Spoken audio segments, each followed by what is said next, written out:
En primer lugar, buenos días a todos. Muchísimas gracias al excelentísimo Ayuntamiento de Alcalá de Henares, a Crown, a Open Ideas por darnos la oportunidad a la Asociación Europea de la Transición Digital de participar en un evento como este. Como ha dicho María, muchas gracias por tu presentación. Me siento especialmente honrada de venir a esta ciudad porque pasé una de las mejores etapas de mi vida. Yo tuve la suerte de estudiar Derecho en la Universidad de Alcalá de Henares y suelo venir con frecuencia porque es un sitio que me llama mucho la atención y del que tengo muchos recuerdos, y felicito por todos los avances y por todos los cambios que tiene ahora la ciudad, que sin duda alguna pues son mucho mejores y redunda en beneficio de la ciudadanía. Como ha dicho María, yo aquí vengo a representar a la Asociación Europea para la Transición Digital, que es una organización ciudadana que lo que quiere es dar voz a las personas, a los grupos y a las organizaciones que desean que este cambio tecnológico y que esta transición digital se haga de una forma ordenada y equilibrada y conforme los valores de la Unión Europea, ¿no? En este sentido, nuestro enfoque es muy claro. Abogamos porque la transición digital sea justa, sea inclusiva y sea sostenible. Y para que no se creen rupturas entre las personas, los territorios o los grupos en los que se puedan diferenciar entre ganadores o perdedores según controlen o no la tecnología. Ganadores aquellos que la controlan, perdedores aquellos que no la controlan. Cuando fui invitada a esta charla, me dijeron que efectivamente yo tenía que hablar sobre las oportunidades y los riesgos de la inteligencia artificial. A mí la verdad que oportunidades hay todas. Y aquí poco puedo decir de Alcalá de Henares, que fue precursora de todo el conocimiento, gracias al cardenal Cisneros en la universidad, en una revolución industrial como la que se vivió aquel entonces, que fue la imprenta, ¿no? Bueno, pues ahora efectivamente nos encontramos ante la cuarta revolución industrial y que tiene un impacto muy grande sobre la ciudadanía y sobre la sociedad en general. Por eso, oportunidades todas. Y cuando hablamos de riesgos, a mí no me gusta hablar de riesgos, porque la tecnología ha venido a quedarse y aporta cosas buenísimas. Lo que me gusta hablar es de los retos que tenemos que abordar en torno pues, a estos sistemas algorítmicos, a estos sistemas de inteligencia artificial. Me gustaría comenzar hablando de cuál es la situación actual en el mundo en relación pues, con estos regímenes de gobernanza que hay en la actualidad en relación con la inteligencia artificial. Y son 5 principalmente, ¿no? Por un lado tenemos a Estados Unidos, no sé, me imagino que todos ustedes habrán leído 1984 y Un mundo feliz, ¿no? Bueno, pues un poco representa esa gobernanza y a donde estamos yendo ahora con la inteligencia artificial, ¿no?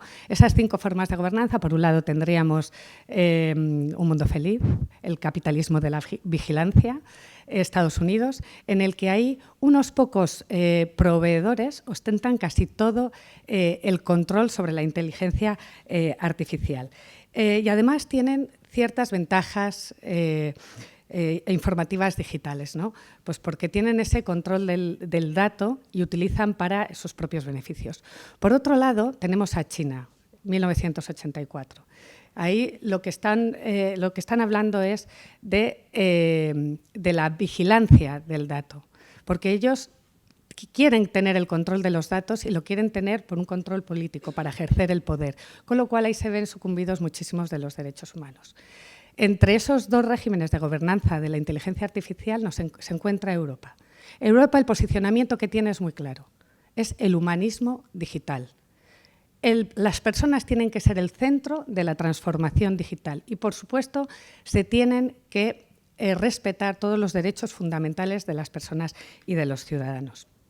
Podemos decir, además, que tiene una buena propuesta de reglamento en en inteligencia artificial y que quizás sea el más consistente, sobre todo desde el punto de vista humano. Y después tenemos otro conjunto de democracias, como pueden ser Australia, Japón o UK, Reino Unido, en los que sí que están muy preocupados por cómo se va a hacer la gestión de la inteligencia artificial, pero tiene poco poder de negociación, ¿vale? No tiene ese poder de negociación que puede tener Europa. El último régimen de gobernanza de datos es el de las economías emergentes, principalmente en Rusia y en África. Aquí existe poco poder en el mercado y, además, poco poder del regulador. En este contexto es en el que nos estamos manejando. Y Europa, como os he dicho con anterioridad, ha adoptado el humanismo digital. La persona debe de ser el centro de la transformación digital. Creo que un buen punto de partida es que hablemos de la Declaración Europea de Derechos y de Principios Digitales para la década digital, que fue aprobada, como ustedes saben, el pasado, fue publicada el pasado mes de enero y que, como ustedes saben, tiene un carácter declarativo. ¿Qué quiere decir que tiene un carácter declarativo? Pues que no va a modificar la aplicación de las normas ni el contenido de estas normas. Pero lo que sí que nos explica en esa Declaración Europea de Derechos y Principios Digitales, nos explica qué políticas digitales se van a adoptar en Europa y que además son comunes. Y además nos sirve como guía o como herramienta para el desarrollo de la inteligencia artificial y sobre todo para su uso. ¿Qué exige que las personas sean el centro de la transformación digital? Pues eso exige que se fomenten acciones responsables y diligentes por parte de todos los agentes involucrados. Con esto quiero decir agentes privados y agentes públicos. Y siempre con miras para que se genere un entorno digital seguro y protegido. Si no hay confianza del ciudadano en estos sistemas algorítmicos, no se va a utilizar. Tenemos que generar esa confianza. En el ámbito de la interacción de los algoritmos y de la inteligencia artificial, hay un derecho especialmente prominente que es la libertad de elección.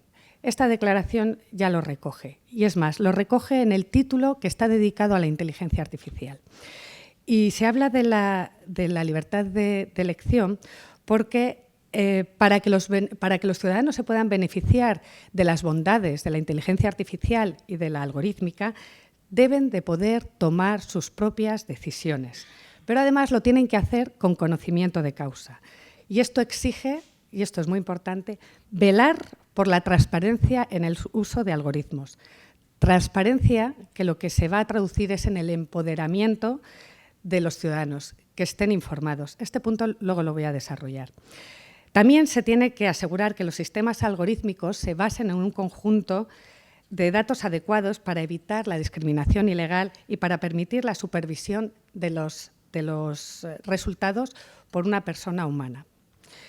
Y, por supuesto, para garantizar que las tecnologías algorítmicas no se utilicen para predeterminar las decisiones de las personas. No nos olvidemos que cuando estamos hablando de inteligencia artificial, estamos hablando de una metodología que se utiliza para la toma de decisiones o para influir en la toma de decisiones.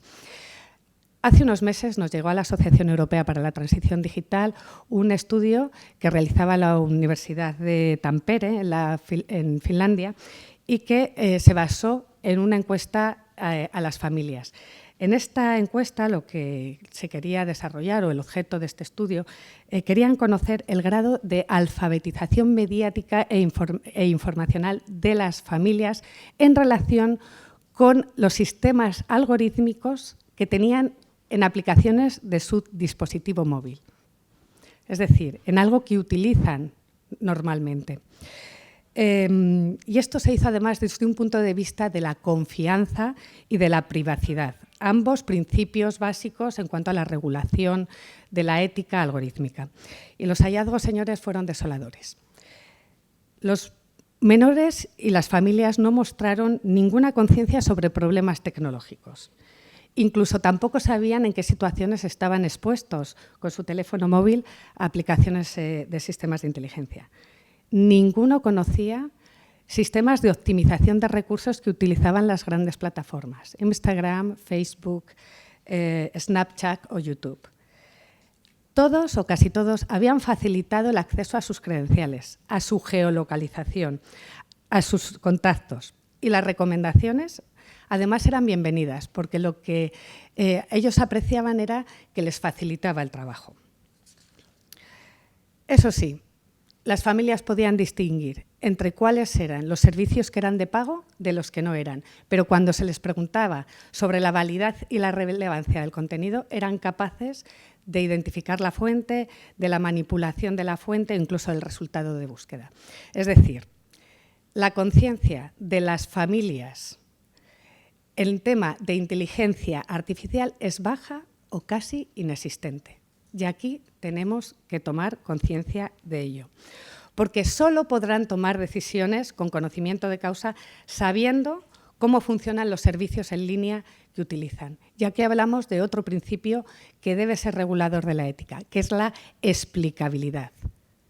Los ciudadanos tenemos derecho a conocer cuál es la lógica algorítmica que se utiliza, de cuáles van a ser los efectos de aplicar o de utilizar determinado dispositivo, determinada app y qué efectos va a tener para nosotros. Y por eso, en un tema tan complicado, en el que la mayoría de las empresas están optando por la autorregulación, es muy importante que se regule y que además se regule dentro de un marco europeo y que se utilice la figura del Reglamento Europeo por cuanto es aplicable y eficaz directamente y nos dé una seguridad jurídica común a todos los Estados miembros. Y es que, como he dicho antes, la inteligencia artificial es una metodología para la toma de las decisiones o influir en la toma de las decisiones. Y esto puede afectar a derechos fundamentales. En cuanto afecta a derechos fundamentales, señores, aquí no cabe autorregulación por las empresas. Aquí se necesita que el legislador legisle y que respete esos derechos humanos y esos derechos fundamentales. Esta necesidad de regulación ya se ha puesto y ustedes conocerán diferentes declaraciones, la de Tallinn sobre administración electrónica, la de Berlín sobre sociedad y gobiernos digitales, la de Lisboa sobre democracia digital, la declaración de principios de la que hemos hablado, incluso aquí en España, que puedo decir que en inteligencia artificial se están haciendo y vamos por delante de otros países, la Carta de los Derechos Digitales que fue proclamada el pasado mes de junio de 2021 y también la Estrategia Nacional de Inteligencia Artificial que, por supuesto, se alinea con las políticas de la Unión Europea. Por eso creo que debemos de celebrar que exista una propuesta de inteligencia artificial en el marco de la Unión Europea, que más o menos todos los Estados de la Unión Europea han llegado a un consenso y que se espera su aprobación, no sabemos bien si en el primer semestre del 2023 o en el segundo semestre del 2023, coincidiendo con la presidencia de Pedro Sánchez. En cualquier caso, también aplaudimos todas esas y celebramos toda esta normativa que se está creando para crear un marco jurídico seguro al ciudadano desde la Unión Europea. Recientemente también ha sido aprobada la Digital Service Act, que saben ustedes que lo que intenta regular son los servicios digitales a los ciudadanos y, sobre todo, marcar el territorio a esos proveedores de servicios de intermediación. La Digital Market Act, que regula la entrada y esos bloqueos que existen por las grandes GAFA que impide esa competitividad de empresas europeas, también la de gobernanza de datos y, por supuesto, el Reglamento Europeo de Protección de Datos. Señores, el Reglamento de Protección de Datos, además de ser un hito en cuanto a la legislación europea, porque no se olviden ustedes que ha servido de espejo para otras legislaciones, de lo bien que está hecho. Sí que es verdad que hemos migrado a un concepto de regulación un poco más anglosajona que a lo que estábamos acostumbrados en el ámbito europeo, pero nos sirve y nos ha servido de experimentación para lo que va a venir ahora. ¿A qué me refiero? Pues me refiero que el Reglamento Europeo de Protección de Datos lo que habla son de muchos principios y de la aplicación de esos principios y de una responsabilidad activa, proactiva por parte de las empresas que tiene que probar. Y esto es un poco lo que el eje y el esqueleto vertebrador de ese reglamento de inteligencia artificial va a proclamar. Es decir, va a haber unos principios y esos principios las empresas se tienen que preocupar de llevarlo al contexto jurídico en el que se aplique la inteligencia artificial. No voy a entrar en cuestiones técnicas de inteligencia artificial porque probablemente cualquiera de ustedes sepa más que yo en relación a eso, pero sí que quiero señalar dos aspectos que son determinantes desde el punto de vista jurídico. Primero, es que no existe en inteligencia artificial una relación de causalidad, es decir, no hay causa y un efecto para esa causa, y tampoco hay garantía de éxito. Y lo explico. No hay relación de causalidad porque en inteligencia artificial de lo que se está hablando es de correlación de fenómenos más o menos fiables que nos sirven para predecir un hecho que es más o menos desconocido. Esto va a tener, bueno, pues se va a utilizar y ya se está utilizando, por ejemplo, a la hora de inteligencia artificial entre máquinas para detectar, por ejemplo, en empresas de aguas, si es posible que vaya a haber un mantenimiento, se vaya a necesitar o si puede haber una brecha de seguridad. Y cuando hablo de que la inteligencia artificial no es garantía de éxito, lo que estoy diciendo es que la inteligencia artificial lo que necesita y lo que influye es los datos sobre los que tú estás haciendo y estás aplicando ese algoritmo.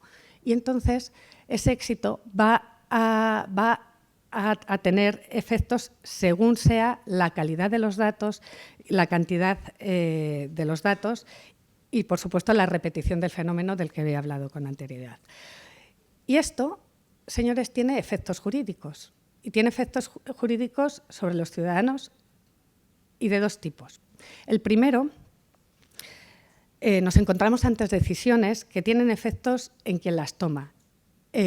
Generalmente puede ser empresas. Y este tipo de empresas lo que utilizan es la inteligencia artificial pues, para determinar dónde pueden hacer una inversión, dónde es mejor poner un local, inversión, esfuerzo, ¿vale? Y aquí el derecho que se encuentra afectado es la propiedad o la libertad de empresa.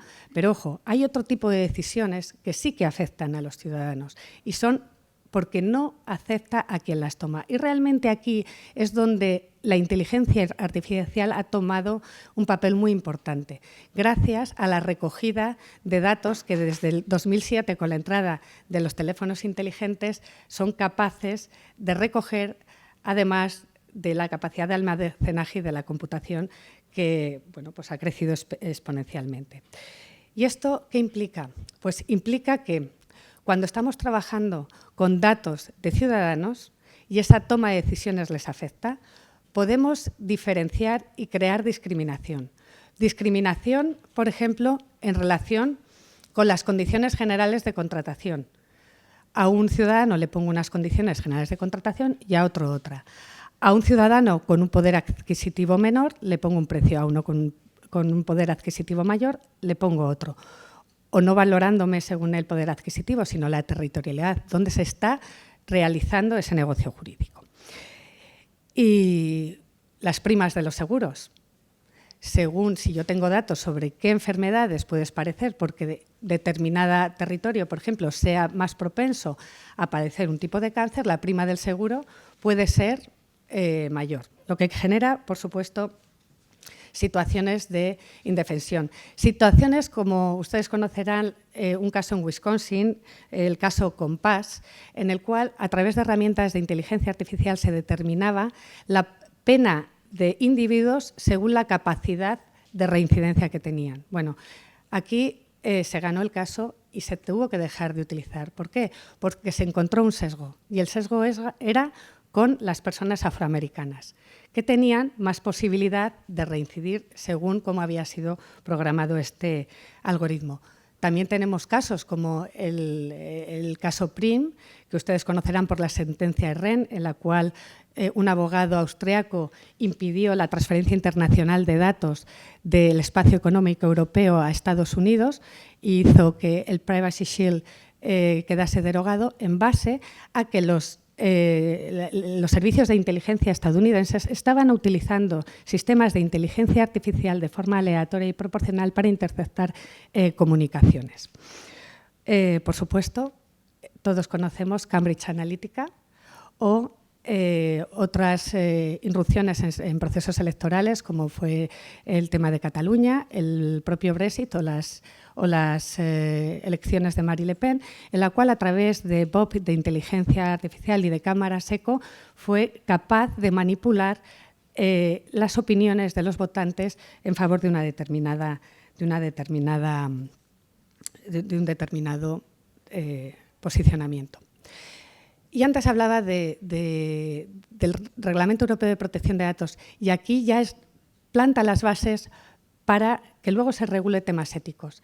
Y este reglamento ya te va diciendo sobre inteligencia artificial. Primero, en el artículo 22 te habla de las decisiones automatizadas y ahí las prohíbe. Es decir, no cabe que un algoritmo tome decisiones automatizadas sin la intervención humana en caso de que vaya a tener efectos sobre la persona. Eso es una prohibición que así también recoge el Reglamento de Inteligencia Artificial, en el cual hay algoritmos que están directamente prohibidos, ¿no?, según el uso que se le va a dar. Y también el principio de responsabilidad activa, que creo que va a estar presente en todas las legislaciones que vamos a ver, en el sentido en el que, sea cual sea el estado de la técnica, deben de respetarse los derechos fundamentales. Y el principio de lealtad, que viene recogido en el artículo 5 del GDPR y que establece que no se pueden recoger datos con mala fe ni vulnerando la confianza del consumidor, ¿no?, ni del titular de esos datos. En España, desgraciadamente, y en Europa, este principio de la lealtad no está muy desarrollado, aunque sí que viene recogido en el GDPR, pero no viene desarrollado.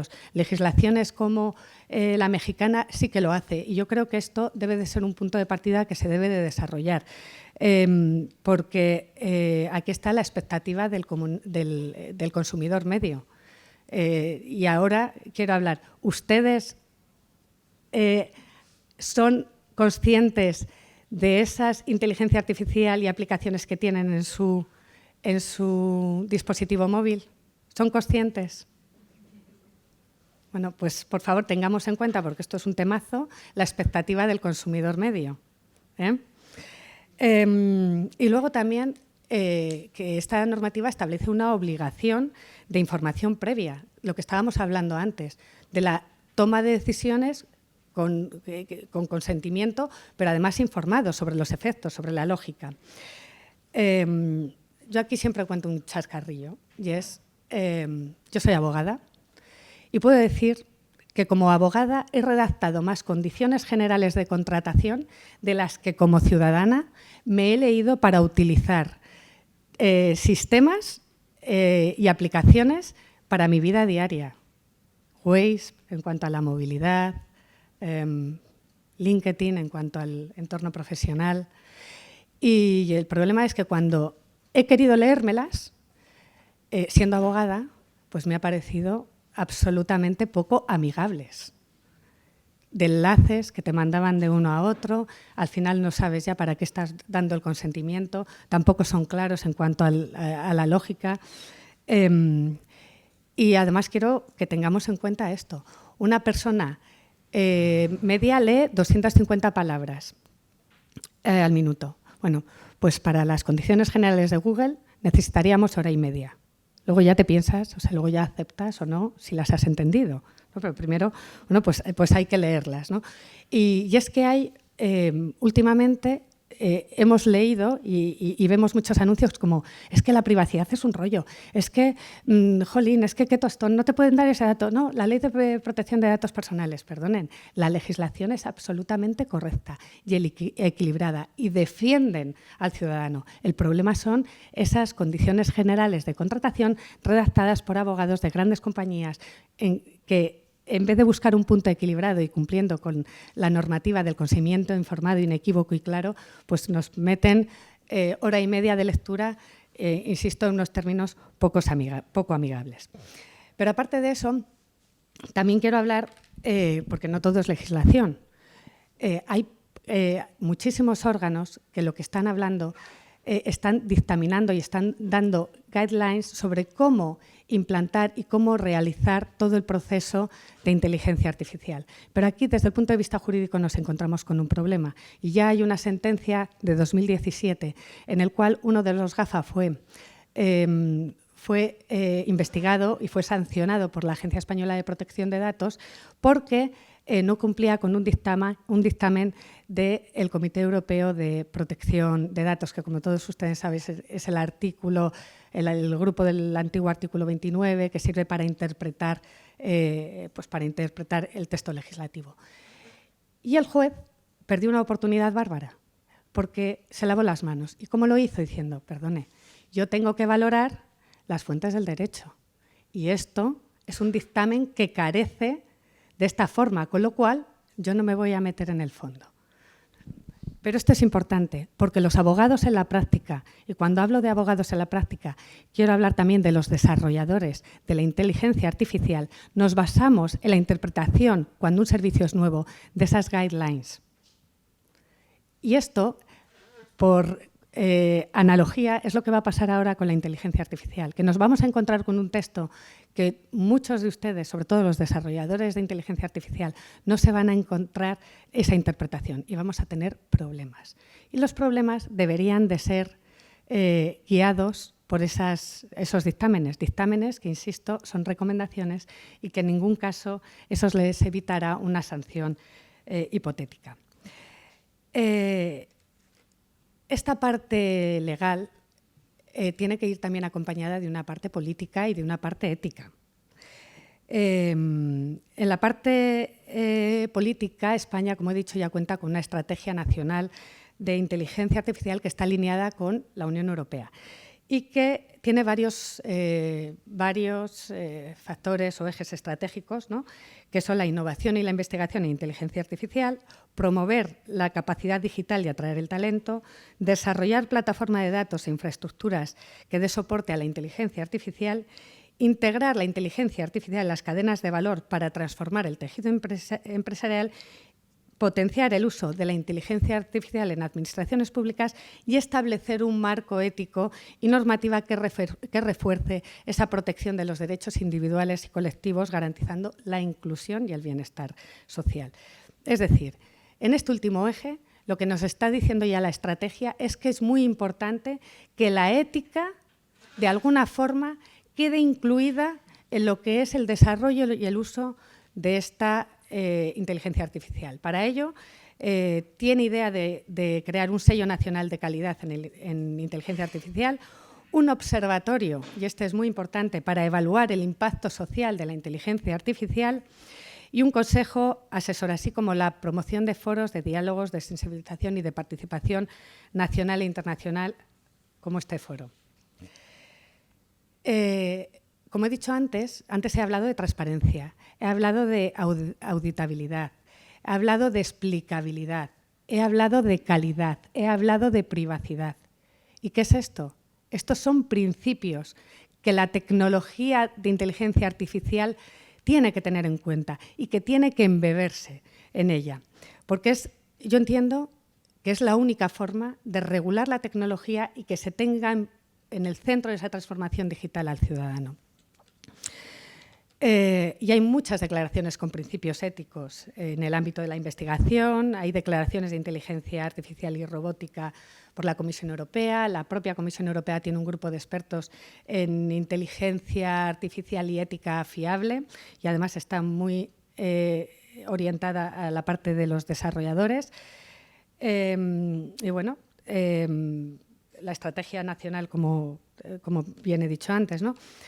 Pero para que esa inteligencia artificial respete a las personas, insisto, tiene que ser embebida. Y tiene que ser embebida porque de esos análisis funcionales que van a desarrollar después algoritmos y que se van a usar, ya tengan en cuenta estos principios. ¿Y cuáles son los principios? Hay muchísimas declaraciones, como he dicho, pero para mí los más importantes es, el primero, el de la responsabilidad. Aquí ocurre algo y te dicen, se lavan las manos. La responsabilidad es del algoritmo. No, perdone, la responsabilidad no es del algoritmo, porque detrás del algoritmo habrá alguien, una empresa, y detrás de esa empresa habrá unos desarrolladores que han sido los que la han diseñado. Entonces, la culpa no es del algoritmo. La solidez técnica y la seguridad. Se tiene que impedir que el sistema sea defectuoso, ¿no?, que pueda ser dañado o alterado. Aquí también es muy importante y bastante más complicada la regulación que se está haciendo en torno a la normativa del 5G, vinculada a temas de ciberseguridad, pero también de seguridad nacional e internacional, con un problema añadido, que no se puede regular desde Europa. Hay unas recomendaciones en el ámbito, en el marco europeo y una iniciativa por cada uno de los Estados miembros. ¿Por qué? Pues muy fácil, porque la seguridad nacional no es una competencia que haya sido otorgada a la Unión Europea. Y ojo con el 5G. El 5G y la nueva normativa que hay habla de agentes de riesgo. Agentes de riesgos que pueden ser internacionales y no únicamente van a ser determinados esos agentes de riesgo por criterios objetivos, por ejemplo, porque se evalúe esa inteligencia artificial y se vea que tiene una puerta trasera que puede generar una fuga en el Nord Stream 2, sino también por temas menos objetivos, como son los subjetivos, sujetos a valoraciones geopolíticas y geoestratégicas. Recordemos en el momento que está viviendo, el contexto que está viviendo ahora Europa, con la guerra de Ucrania, con el gasoducto, con China y Taiwán. Bueno, pues esto creo que es un punto muy importante y que también tenemos que celebrar en cuanto a la regulación española. El tema de la privacidad, que ya he venido antes, ya he hablado antes de ello. Recordemos que la privacidad es vital. Y nuestra normativa nos exige la privacidad por diseño y la privacidad por defecto. Y la privacidad por diseño y por defecto se hace cuando tú diseñas no solo el algoritmo, sino cuando tú diseñas en Big Data sobre qué conjunto de datos se va a realizar y se va a aplicar ese algoritmo. Aquí, claro, tenemos otro temazo. Big Data, gran cantidad de datos, y el principio de minimización de datos. O sea, aquí ya choca, ¿no? por su propio concepto. El cuarto principio ético sería la explicabilidad y la transparencia. Lo que decía, tiene que ser transparente, tiene que ser entendible, tiene que ser amigable. Y, por supuesto, tiene que ser equitativo y no discriminatorio.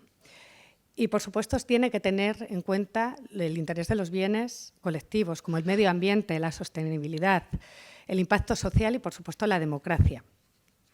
Y el último, muy importante, auditable. Auditable lo que quiere decir es que se minimicen los efectos negativos y en caso de que se produzca se tiene que notificar. Y, por supuesto, se tiene que buscar equilibrios en el uso. O sea, esto no puede ser una excusa para bloquear la innovación o la competencia, no. Hay que buscar equilibrio entre esa libertad de empresa y esa libertad individual y de los derechos fundamentales. Y sobre todo querría concluir con dos riesgos esenciales, y aquí sí que hablo de riesgos, no de retos. Uno es la falta de transparencia, que creo que no necesita más explicación, y otra que es la falta del conocimiento del impacto. Es decir, no sabemos cómo va a impactar en nuestra sociedad la inteligencia artificial y en ese sentido pues tenemos que ser prudentes en la aplicación de la inteligencia artificial y trasladar en la medida de lo posible estos principios éticos al desarrollo y al uso de los sistemas de inteligencia artificial y los algoritmos. Y por último, os quiero felicitar porque son iniciativas como estas, el primer Congreso de Inteligencia Artificial y Tendencias del Sector Turístico, pues las que permiten el análisis, la reflexión crítica y constructiva y el compromiso de todos los actores públicos y privados y sociales para que aboguemos por una inteligencia artificial justa, inclusiva y sostenible y, sobre todo, alineándose con los enfoques y con los valores de la Unión Europea. Muchas gracias.